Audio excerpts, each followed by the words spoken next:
നമസ്തേ, ഞങ്ങളുടെ ചാനലിലേക്ക് സ്വാഗതം.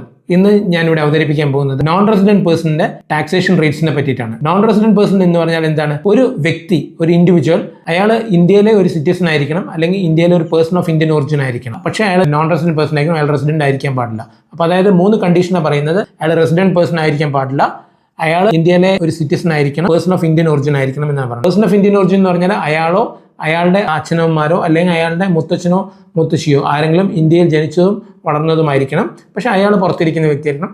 സിറ്റിസൺ എന്ന് പറഞ്ഞാൽ ആസ് ഇറ്റ് ഈസ് ഇന്ത്യയിലെ പൗരത്വമുള്ള വ്യക്തി ആണെങ്കിൽ നമുക്ക് അയാളെ നോൺ റെസിഡന്റ് ആയിട്ട് കീപ്പ് ചെയ്യാൻ പറ്റും. സോ ഇൻകം ടാക്സ് ആക്ടിൽ ചാപ്റ്റർ 12A എന്ന ചാപ്റ്ററിലാണ് നോൺ റെസിഡന്റ് പേഴ്സണിന്റെ സ്പെഷ്യൽ ടാക്സേഷൻ റേറ്റിനെ പറ്റി പറയുന്നത്. അത് 115C മുതൽ 115I വരെയുള്ള സെക്ഷനിലാണ് ഇത് പറയുന്നത്. ഇൻവെസ്റ്റഡ് ഇൻകം എന്നാണ് പറയുന്നത്. ഇൻവെസ്റ്റഡ് ഇൻകം എന്ന് പറഞ്ഞാൽ നമുക്കൊരു ഇൻട്രസ്റ്റോ ഡിവിഡൻഡോ ഒരു സ്പെസിഫൈഡ് സെക്യൂരിറ്റീസ് നമുക്ക് കിട്ടുകയാണെങ്കിൽ അതിനെ നമ്മൾ സ്പെഷ്യൽ ടാക്സേഷൻ റേറ്റിൽ വരുന്നതായിരിക്കും. അപ്പോൾ ഈ സ്പെസിഫൈഡ് സെക്യൂരിറ്റീസ് എന്ന് പറഞ്ഞാൽ എന്താണ് ഉദ്ദേശിക്കുന്നത്? നമ്മൾ ഒരു non resident person convertible foreign currency എന്ന് പറഞ്ഞാൽ നമുക്ക് മാറ്റാൻ പറ്റുന്ന ഒരു ഫോറിൻ കറൻസി, ഇന്ത്യൻ കറൻസി നമുക്ക് USA മാറ്റാം. അങ്ങനെ ഒരു കൺവെർട്ടബിൾ ഫോറിൻ കറൻസിയിൽ ഇന്ത്യൻ കമ്പനിയുടെ ഷെയർസിൽ, ഇന്ത്യൻ പബ്ലിക് കമ്പനിയുടെ ഷെയർസിൽ ഇൻവെസ്റ്റ് ചെയ്ത ഒരു പൈസയോ, അല്ലെങ്കിൽ ഇന്ത്യൻ പബ്ലിക് കമ്പനിയുടെ ഡിബഞ്ചേഴ്സിൽ ഇൻവെസ്റ്റ് ചെയ്ത ഒരു പൈസയോ സെക്യൂരിറ്റീസോ, അല്ലെങ്കിൽ ഇന്ത്യൻ പബ്ലിക് കമ്പനിയുടെ ഡെപ്പോസിറ്റ് ഇൻവെസ്റ്റ് ചെയ്ത സെക്യൂരിറ്റീസോ, അല്ലെങ്കിൽ കേന്ദ്ര ഗവൺമെന്റ് പ്രഖ്യാപിച്ച ചില സെക്യൂരിറ്റീസിൻ്റെ പബ്ലിക് ഡെപ്റ്റ് ടാക്സ് അനുസരിച്ചിട്ട് ആ സെക്യൂരിറ്റീസിലോ, അല്ലെങ്കിൽ ഏതെങ്കിലും തരത്തിലുള്ള സെക്യൂരിറ്റി കേന്ദ്ര ഗവൺമെൻറ് അതാത് സമയത്ത് പ്രഖ്യാപിക്കുന്ന മാതിരിയുള്ള ഈ പറഞ്ഞ 5 സെക്യൂരിറ്റീസ്, അതായത് സെക്യൂരിറ്റി ഇന്ത്യൻ കമ്പനിയുടെ ഷെയർസിൽ, ഇന്ത്യൻ പബ്ലിക് കമ്പനിയുടെ ഷെയർസിൽ, ഡിബഞ്ചേഴ്സിൽ, ഇന്ത്യൻ പബ്ലിക് കമ്പനിയുടെ ഡിബഞ്ചേഴ്സിൽ, deposits of Indian public company, central government specify ചെയ്ത ഏതെങ്കിലും സെക്യൂരിറ്റീസ് ഉണ്ടെങ്കിൽ, പിന്നെ സെൻട്രൽ ഗവൺമെൻറ് ഇഷ്യൂ ചെയ്യുന്ന പബ്ലിക് ഡെപ്റ്റ് ടാക്സ് സെക്യൂരിറ്റീസ് നമ്മൾ ഇൻവെസ്റ്റ് ചെയ്യുകയാണെങ്കിൽ ഇതിൻ്റെ അകത്ത് ഇൻട്രസ്റ്റ് ഇൻകവും ഡിവിഡൻഡോ അല്ലെങ്കിൽ ഇത് വിറ്റിട്ടുണ്ടാകുന്ന ലോങ് ടേം ക്യാപിറ്റൽ ഗെയിൻസോ നമുക്ക് സ്പെഷ്യൽ ടാക്സേഷൻ റേറ്റിൽ നമുക്ക് കൊണ്ടുവരാൻ പറ്റുന്നതായിരിക്കും. സ്പെഷ്യൽ ടാക്സേഷൻ റേറ്റ് എന്ന് ഉദ്ദേശിക്കുന്നത് എന്താണ്? നമ്മൾ ഇൻവെസ്റ്റഡ് ഇൻകം, അതായത് ഇൻട്രസ്റ്റോ ഡിവിഡൻഡോ ഈ ഞാൻ പറഞ്ഞ സെക്യൂരിറ്റീസിൽ വരികയാണെങ്കിൽ അതിന് 20% നമ്മളെ ടാക്സേഷൻ റേറ്റ്. പക്ഷേ അത് ഗ്രോസ് സമ്മിന് നമ്മൾ കൊടുക്കണം. അതിൻ്റെ അകത്ത് ഒരു തരത്തിലുള്ള എക്സ്പെൻസോ ഒന്നും നമുക്ക് ഡിഡക്ട് ചെയ്യാൻ പറ്റുകയില്ല. പിന്നെ ലോങ് ടേം ക്യാപിറ്റൽ ഗെയിൻസിൻ്റെ കേസിൽ 10% ആണ് നമുക്ക് റേറ്റ് വരുന്നത്. ഷോർട്ട് ടേം ക്യാപിറ്റൽ ഗെയിൻസിന് ഒരിക്കലും ഈ റേറ്റ് ആപ്ലിക്കബിൾ അല്ല. സോ 20% ഇൻട്രസ്റ്റും ഡിവിഡൻഡ് ഇൻകത്തിന് മുകളിലും 10% ലോങ് ടേം ക്യാപിറ്റൽ ഗെയിനിന് മുകളിലും. ലോങ് ടേം ക്യാപിറ്റൽ ഗെയിൻസ് മുകളിൽ ഇൻഡെക്സേഷൻ ഉപയോഗിക്കാൻ പറ്റില്ല. ഇൻഡെക്സേഷൻ വരാതെയുള്ള ഗ്രോസ് ആയിട്ടുള്ള സമ്മിന് മുകളിലാണ് ലോങ് ടേം ക്യാപിറ്റൽ ഗെയിൻസ് നമുക്ക് യൂസ് ചെയ്യേണ്ടി വരുന്നത്. സെക്ഷൻ 115I അനുസരിച്ചിട്ട് നമുക്കൊരു നോൺ റെസിഡന്റ് പേഴ്സണിന് ഈ സ്കീമിലേക്ക് ഓപ്റ്റ് ചെയ്യുകയും ചെയ്യാം, ഓപ്റ്റ് ചെയ്യാതെ ഇരിക്കാം. അതായത് സ്പെഷ്യൽ റേറ്റ് ഓഫ് ടാക്സേഷനിൽ നമുക്ക് ഓപ്റ്റ് ചെയ്യാം, അല്ലെങ്കിൽ സാധാരണ ഇൻകം ടാക്സ് റേറ്റിലേക്ക് നമുക്ക് ഓപ്റ്റ് ചെയ്ത് പോകാം. പക്ഷേ നമ്മൾ റിട്ടേൺ ഓഫ് ഇൻകത്തിൽ നമ്മൾ പറഞ്ഞിരിക്കണം. ആ ഒരു ഓപ്ഷൻ നമുക്ക് നോൺ റെസിഡന്റ് പേഴ്സണിന് സർക്കാർ നമുക്ക് തന്നിട്ടുണ്ട്. സെക്ഷൻ 115I പ്രകാരം നമുക്ക് തന്നിട്ടുണ്ട്. ഇനി നമുക്ക് ലോങ് ടേം ക്യാപിറ്റൽ ഗെയിനെ കുറിച്ച് സംസാരിക്കും. ലോങ് ടേം ക്യാപിറ്റൽ ഗെയിൻ ഞാൻ ഷോർട്ട് ടേം ക്യാപിറ്റൽ ഗെയിൻ അല്ലാത്ത എന്ത് സാധനം, അതായത് ഒരു പർട്ടിക്കുലർ പീരീഡ് കഴിഞ്ഞിട്ട് ഷെയർ വെക്കുകയോ ഡിബഞ്ചേഴ്സ് വെക്കുകയോ ചെയ്യുന്നതാണെങ്കിൽ നമ്മളത് ലോങ് ടേം ക്യാപിറ്റൽ ഗെയിൻ ആയിട്ടാണ് കണക്ക് കൂട്ടുക. അപ്പോൾ നമ്മളിപ്പോൾ ലോങ് ടേം ക്യാപിറ്റൽ ഗെയിനിൽ ഒരു പൈസ നമുക്ക് കിട്ടി എന്ന് വെച്ചു. അപ്പോൾ നമ്മളതിന് 10% റേറ്റാണ് ടാക്സബിൾ പേയ്മെൻറ്റ്.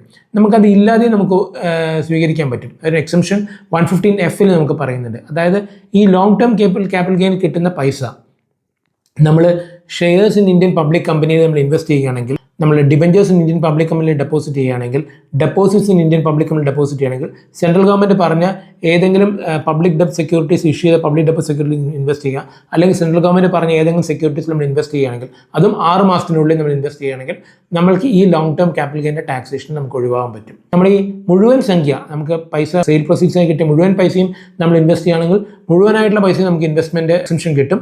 അല്ല നമ്മളൊരു പകുതിയോ അല്ലെങ്കിൽ കുറച്ച് എമൗണ്ട് നമുക്ക് ചെയ്യുന്ന അതിൻ്റെ പ്രപ്പോർഷൻ മാത്രമേ നമുക്ക് കിട്ടുകയുള്ളൂ. സോ അങ്ങനെ എക്സംഷൻ്റെ ഒരു പ്രൊവിഷനും കൂടി സെക്ഷൻ 115Fൽ നമുക്ക് സർക്കാർ നമുക്ക് ഇൻകം ടാക്സ് ആക്ട് പ്രകാരം നമുക്ക് തന്നിട്ടുണ്ട്. ഇനി എക്സംഷൻ വിഡ്രോവലും വരും. ഞാൻ പറഞ്ഞു 6 മാസത്തിനുള്ളിൽ ഇൻവെസ്റ്റ് ചെയ്യണം. പക്ഷേ ഇതിന് ലോക്കിൻ പീരീഡ് 3 കൊല്ലമാണ്. അതായത് നമ്മൾ ഷെയർസ് ഇന്ത്യൻ പബ്ലിക് കമ്പനിയിലോ, ഡിബഞ്ചേഴ്സ് ഇന്ത്യൻ പബ്ലിക് കമ്പനിയിലോ, ഡെപ്പോസിറ്റ് ഇന്ത്യൻ പബ്ലിക് കമ്പനിയിലോ, സെൻട്രൽ ഗവൺമെൻറ് പറഞ്ഞ സെക്യൂരിറ്റീസിലോ, അല്ലെങ്കിൽ സെൻട്രൽ ഗവൺമെൻറ് ഇഷ്യൂ ചെയ്ത സെക്യൂരിറ്റീസിലോ നമ്മൾ ഇൻവെസ്റ്റ് ചെയ്യുകയാണെങ്കിൽ 6 മാസത്തിനുള്ളിൽ ഇൻവെസ്റ്റ് ചെയ്യണം.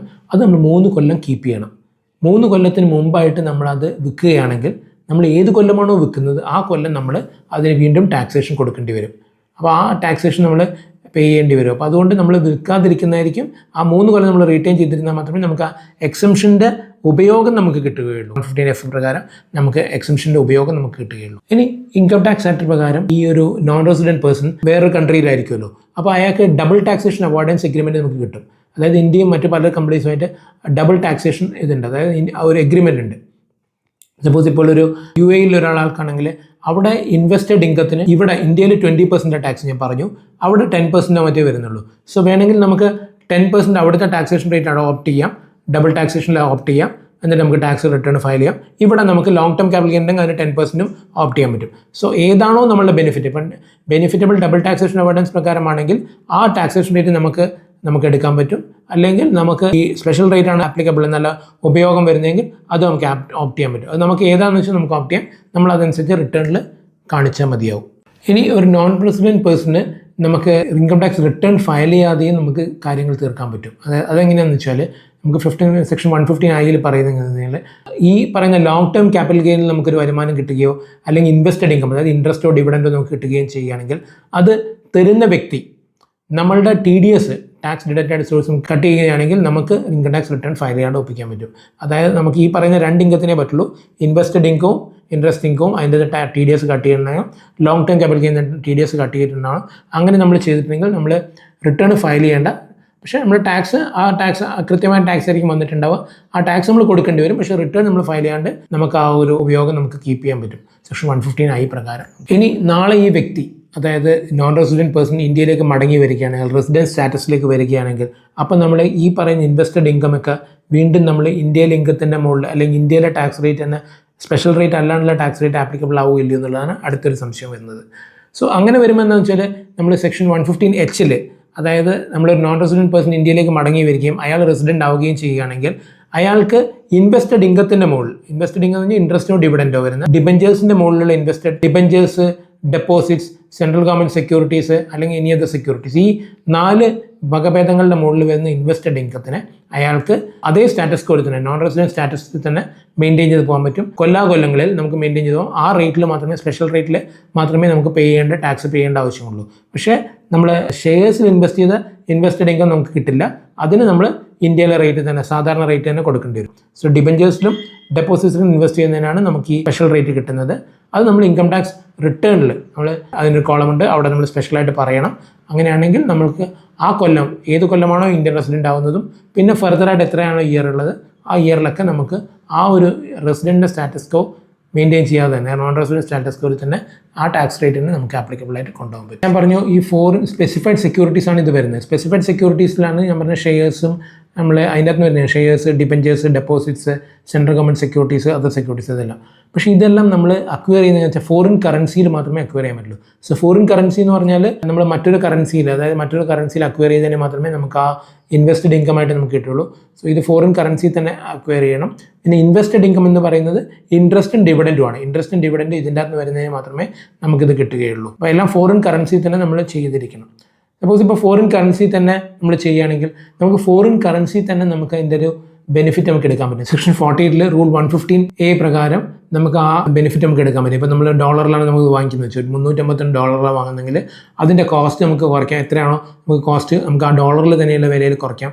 കുറച്ച് അവസാനം അതിനെ നമ്മൾ ഇന്ത്യൻ കറൻസിയിലോ അല്ലെങ്കിൽ ഇന്ത്യൻ കൺവേർട്ടിൽ അതിൻ്റെ മുകളിലോട്ട് വന്നിട്ട് ടാക്സേഷൻ ചെയ്താൽ മതി. ഇതിനെ കൊണ്ട് എന്താ ഉപകാരം എന്ന് വെച്ചാൽ നമുക്ക് ഇന്ത്യൻ റുപ്പീസും ഡോളേഴ്സുമായിട്ട് നമുക്ക് ഡോളേഴ്സോ അല്ലെങ്കിൽ ഏത് ഫോറിൻ കറൻസി ആയാലും അതിൻ്റെ ഡിഫറൻസ് ഉണ്ടാവും, ഒരു ഫോറിൻ എക്സ്ചേഞ്ച് ഡിഫറൻസ് ഉണ്ടാവും. ആ ഫോറിൻ എക്സ്ചേഞ്ച് ഡിഫറൻസിൻ്റെ ലോസ് നമുക്ക് മിറ്റിഗേറ്റ് ചെയ്ത് പോകാൻ കൊണ്ടുപോകാൻ പറ്റും. അങ്ങനെയും നമുക്കൊരു ബെനിഫിറ്റ് സ്പെഷ്യൽ റേറ്റ് ഓഫ് ടാക്സേഷനിൽ നമുക്ക് കിട്ടുന്നുണ്ട്. റൂൾ 115A പ്രകാരം നമുക്കത് കിട്ടുന്നുണ്ട്. ഇന്ന് ഞാൻ ഇവിടെ അവതരിപ്പിച്ചത് special rate of taxation, non resident പേഴ്സൻ്റെ സ്പെഷ്യൽ റേറ്റ് ഓഫ് ടാക്സേഷനെ ബാധിക്കുന്ന ചില കാര്യങ്ങളാണ്. അപ്പോൾ അതിൽ 20% റേറ്റാണ് ചിലതിൽ വരുന്നത്, 10% ലോങ് ടേം വേരിയബിൾ, അതിൻ്റെ എക്സംഷൻസ്, അതിൻ്റെ ബെനിഫിറ്റ്സ് കിട്ടുന്നത് എല്ലാം ഞാൻ പറഞ്ഞിട്ടുണ്ട്.